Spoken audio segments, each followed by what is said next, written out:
Hi everyone, welcome to the Web3 Accounting Radio, the podcast where we dive into the fascinating world of the Web3 finance and compliance. I'm today's host, Diana, and today my partner is Wei Xiang. Hi, Wei Xiang. Hi, Diana. Today we are very happy to have Wei Jie join us for the first episode of the show. Okay, so let's make a simply introduction for Wei Jie.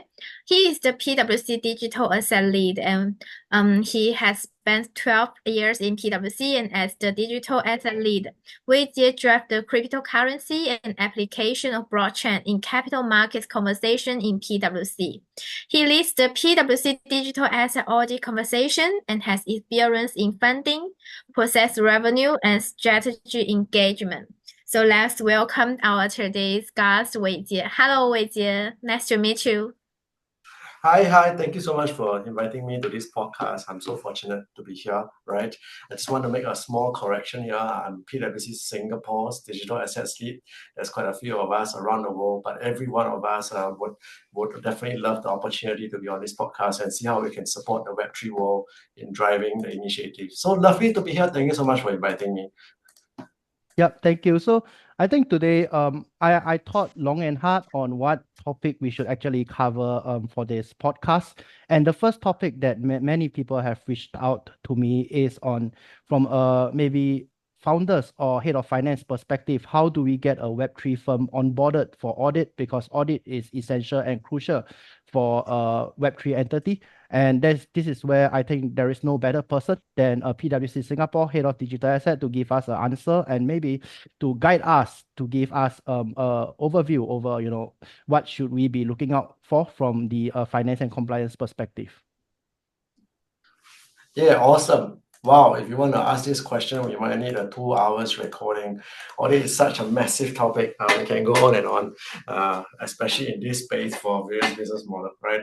But if we want to take a step back first, I think it was typically not the favorite topic for this space for a while, right? If you look at from a crypto projects perspective or from various Web3 business models, right? I think the various stakeholders were staying away for quite a few years. Now, shortly but surely, when a few more sagas have happened, then I think the need to establish trust in this space becomes fundamentally important, and obviously auditors pop straight into mind. But audit as a profession in this, with respect to this topic, has always been a challenge and a journey, right? You need your auditees and the auditors and any other standard setters to sort of work hand in hand in this space. So really, I just thought it's good to at least set the scene right, and just paint how the journey has been for many of us. Now, then again, post FTX, this topic is required to be discussed more than ever. In fact, we have more and more finance or Web3 finance professionals who are coming into this space, right? And I'm sure many people online and listening to podcasts and even like the likes of yourself will be very interested on really what is important for a crypto audit, right? So jumping straight into the question from here then, right? I think the first thing and the first principle to highlight is that it is not very different from any traditional audits, or in our world, we like to call the Web2 audits, right? The kind of management assertions that auditors will be working on, the way we look at it from balance sheet, P&L, from materiality standpoint, in terms of assessing the risk, right, and the necessary required response, right, from a testing approach perspective, really fundamentally from a principle base doesn't change dramatically. I think what changed is the subject matter at hand. What changed is the fact that we have to deal with a technology where different stakeholders may not be as familiar with. So when you are trying to identify risk, for example, when you're trying to identify relevant accounting standards, for example, or even the right person to speak to in an organization, I think that's where it can get convoluted and sometimes challenging. And in my experience, the ball gets pushed around sometimes, right? But if we stay true to the principles, then I think we can then, as finance professionals, sort of zoom in on what is important. So what is really important? And if I look at over the steps of the audit, right? So first, I think the top of the mind for a lot of people really starts with the accounting policy. The auditors would like to look at the process first, but the finance professionals would like to look at accounting policy first. In fact, it makes up more than half of my conversations when we talk about audit. So fundamentally, the accounting policy of identifying what is relevant, it's I would say mildly to highly challenging, depending on how sophisticated the client is. The fact of the matter is a lot of the assertions put out there is that the accounting standards, we have not had one standard just for token, right? And these have proved to be a challenge for people who try to apply financial reporting principles based on what they know today, can be GAAP, can be IFRS, right, etc. Right? So accounting standards will be fundamentally important. My personal view and my experience is I still feel the standards board were right. There isn't really a need for a crypto standards for today because ultimately it's still a ledger that represents whatever it wants to represent, right? So whatever it wants to represent, and we look at substance over form, will tend to lead you towards the right kind of standards. So accounting standards is one key area, and I think we assess a fair bit of our clients. Another area which I think is quite important in this space, which we also spend a bit of time on and sometimes depend on the business model of the clients, right, is the definition of control. And the definition of control, again, it's sometimes lead to a certain impact on financial reporting, which then the auditors have to look at. So, for example, is it going to be on or off balance sheet, right? Are you a principal or are you an agent in some of this? And these are principles that are probably around even in Web2 world. I think the question here is when you look at a blockchain, whether it's public or private chain, right? How do you establish whether your auditee has control or not? I think that is another area of topic that we spend a fair bit of time with our auditee on, right? Sometimes because of the way the industry is moving, you may have new products like staking, right? And perhaps other types of business model like DEX, etc. How do you actually establish whether they have control, and then subsequently, what other material line items to look at, what are the relevant risk to assess, and hence what are the relevant controls or substantive procedures to perform. So you see there's quite a downstream impact on audit. And again, this is another area which I think is quite important that we work fair bit with our clients on, right? The last thing I think that's of growing importance, of course, there's many more things, but maybe it's three is good enough for our audience here today. I think the third one is with regards to compliance. I think it's good to touch on it.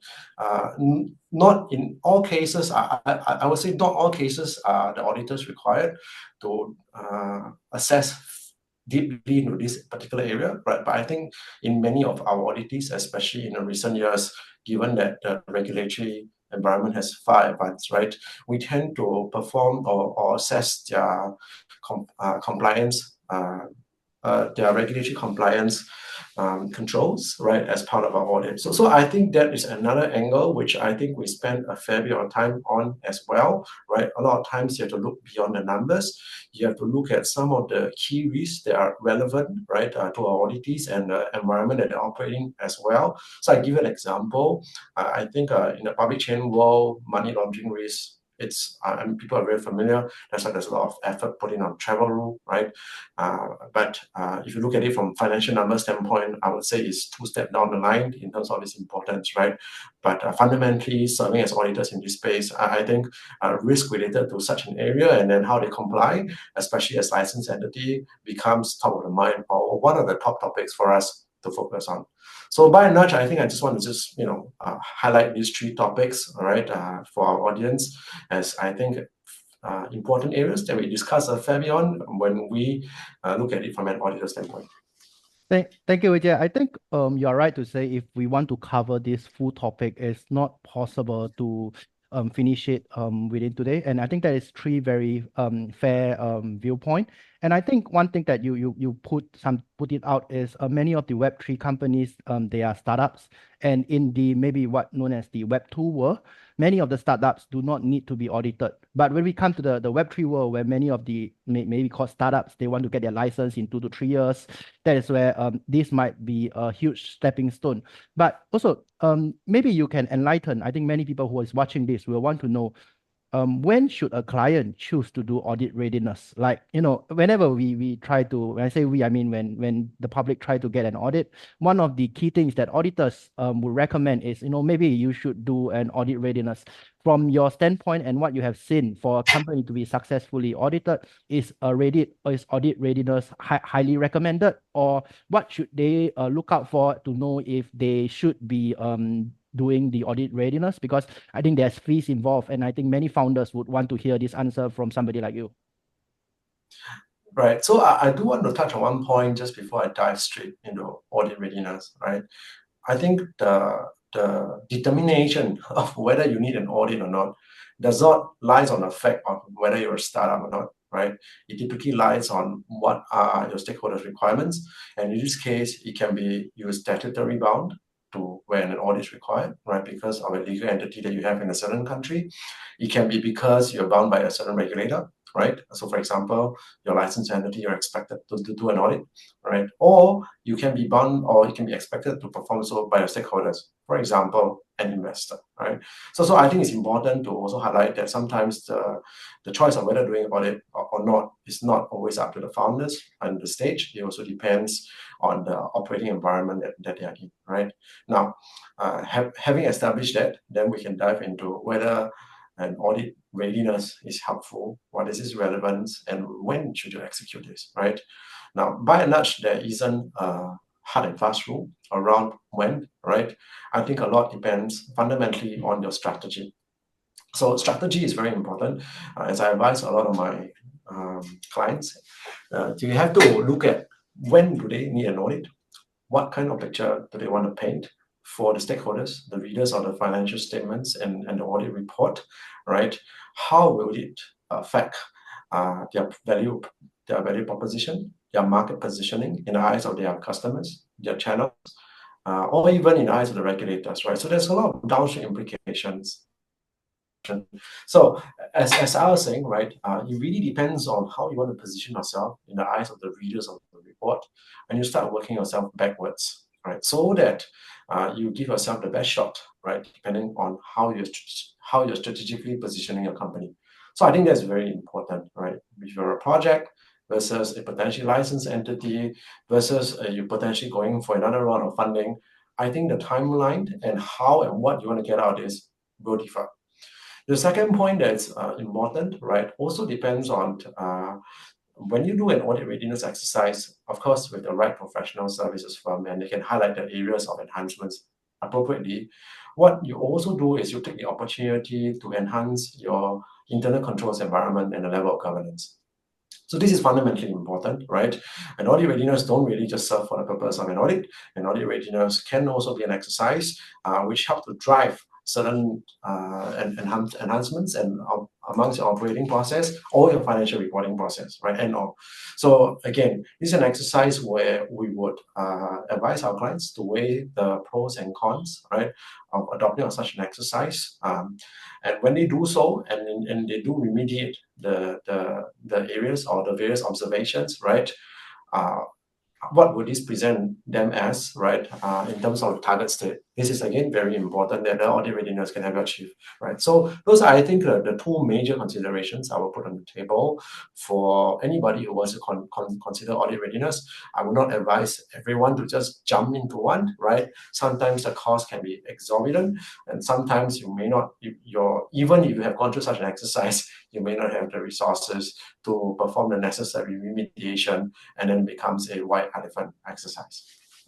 Thanks. So I think what I'm hearing so far is, audit you help to build trust. It can improve your internal control environment. You should look at why do you need the audit report. But okay, so to one more question that I don't find it publicly is, when is a suitable time for a company to approach the auditors to maybe do onboarding exercise, or to say, can you get us onto the audit? Like how many months ahead before they need the report, or what kind of timeline do you recommend? Because when I speak to many head of finance or founders, they are saying, oh, we need the report maybe end of the year. Now it's not a important timeline to getting of audit. But my own experience when it comes to dealing with auditors is my own experience, we might need more time because of like like what you mentioned, many of the companies may not have in place appropriate accounting policies. Yeah.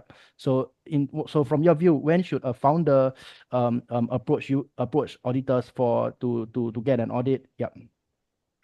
I think it's important for me to highlight that when they get an audit from us, it's not contingent on the adequacy of their accounting policy.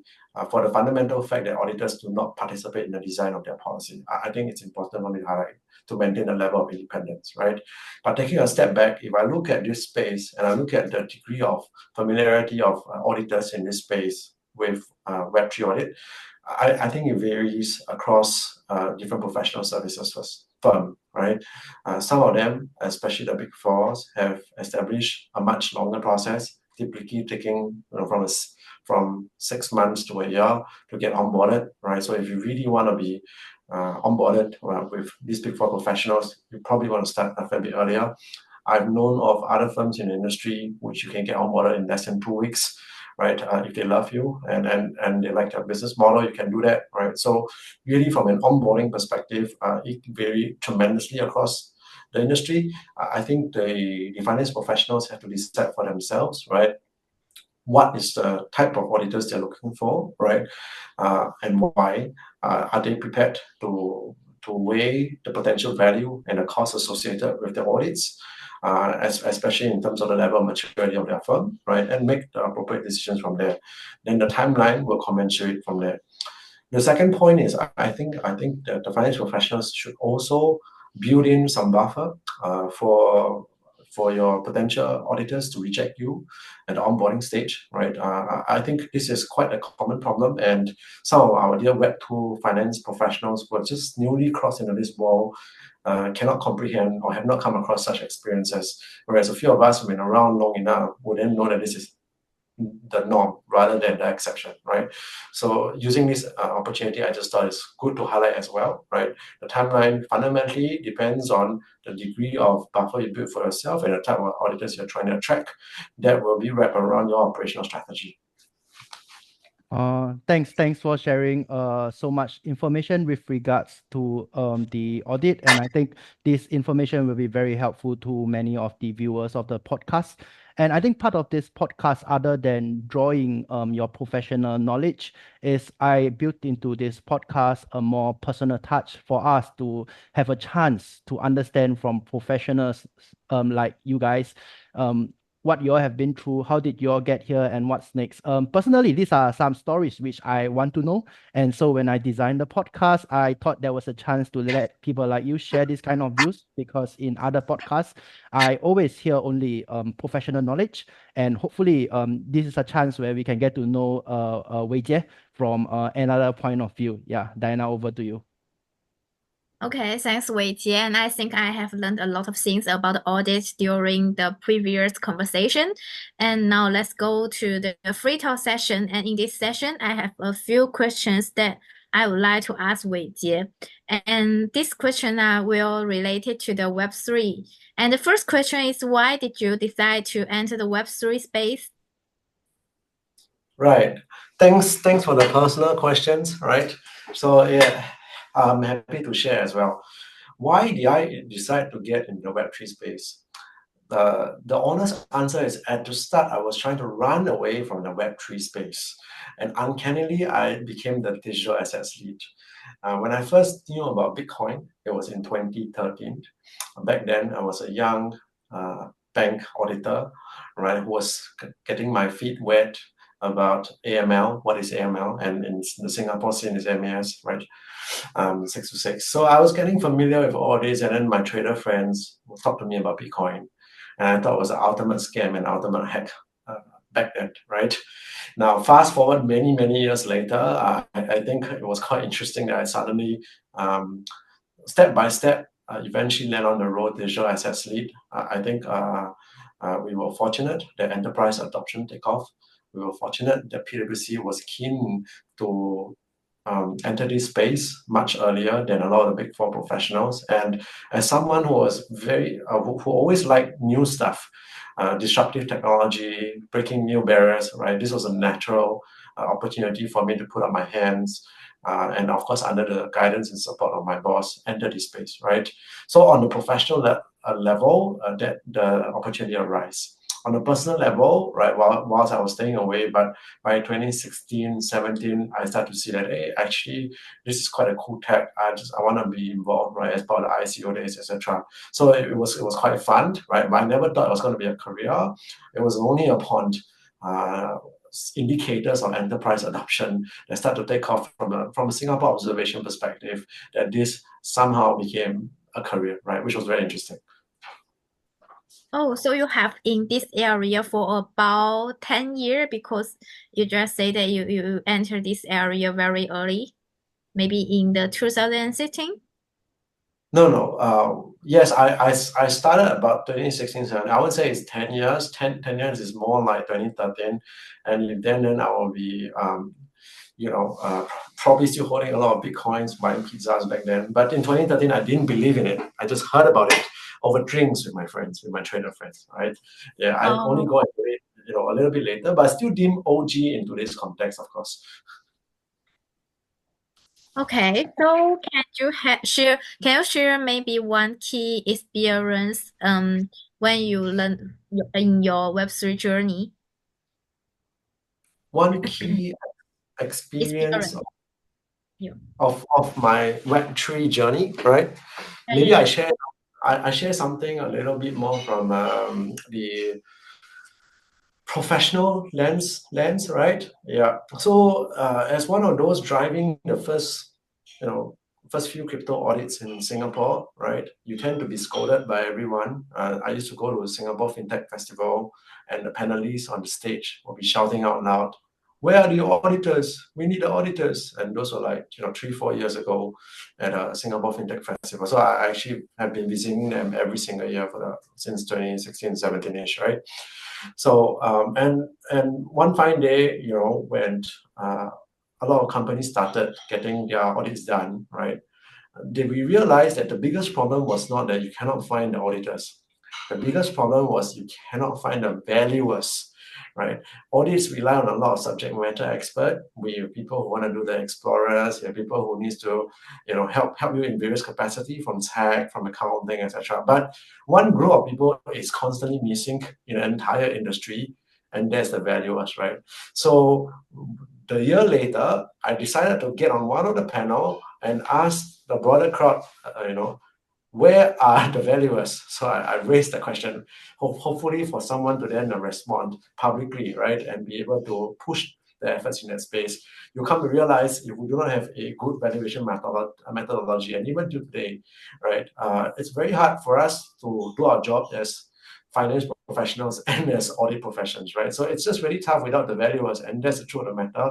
The products move so much faster. A lot of the valuation methodology that we are typically familiar with, like DCF and multiples, don't apply so much in this space, right? So I just thought it's nice to highlight that on the public forum, the various professions are challenging each other to push the bar forward.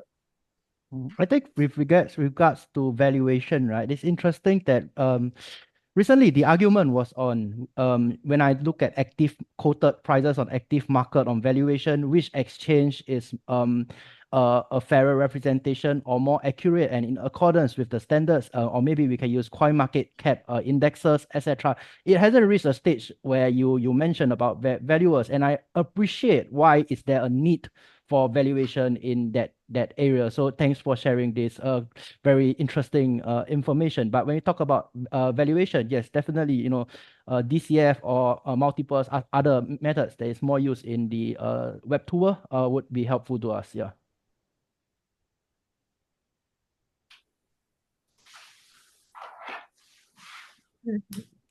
And actually, I have a question that very curious. And what's the difference between the Web2 audit and the Web3 audit in your idea? Yeah. No problem. Happy to help you out, right?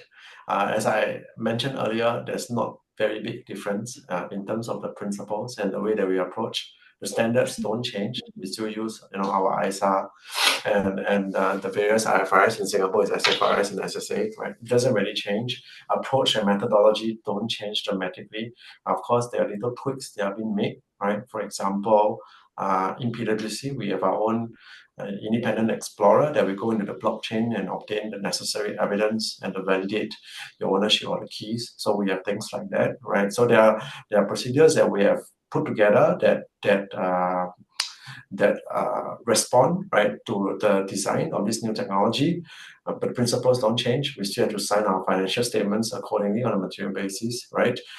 It's just that our approach, as well as some of the considerations, and maybe perhaps subject matter that we work, experts that we work with, it will differ, just to make sure we, at the end of the day, are still comfortable, right, with what we are signing on. Okay.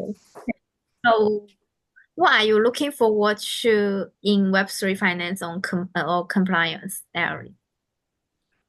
What am I looking forward? On a personal basis, this is not a representation of PwC.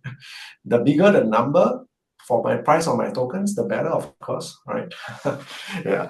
But jokes aside, what am I truly looking for? I mean, as someone who has been in this space, really driving the efforts or doing my best to open doors for professional services to play their part for this ecosystem.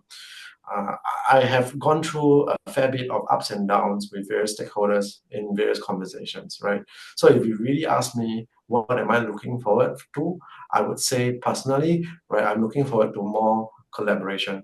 This is very important for me, right? I think far too often the ball has been kicked around, and really it's new for pretty much everyone and every position that depending on whatever role you play in the ecosystem, right? So really, when we do with new things, the fundamental effort is to work hand in hand on this new space to help each other get up to speed faster so that we can all seize the market opportunities available, as opposed to kicking the can around saying that you are auditor, so you must know how to audit. You are a lawyer, so you must know how to draft a contract for tokens or DAO, right? You are accountant, so you must know the FRS for it. I think these are very simplistic views, right? And if we don't take a collaborative approach across the industry, especially given the speed at which this space involves, right?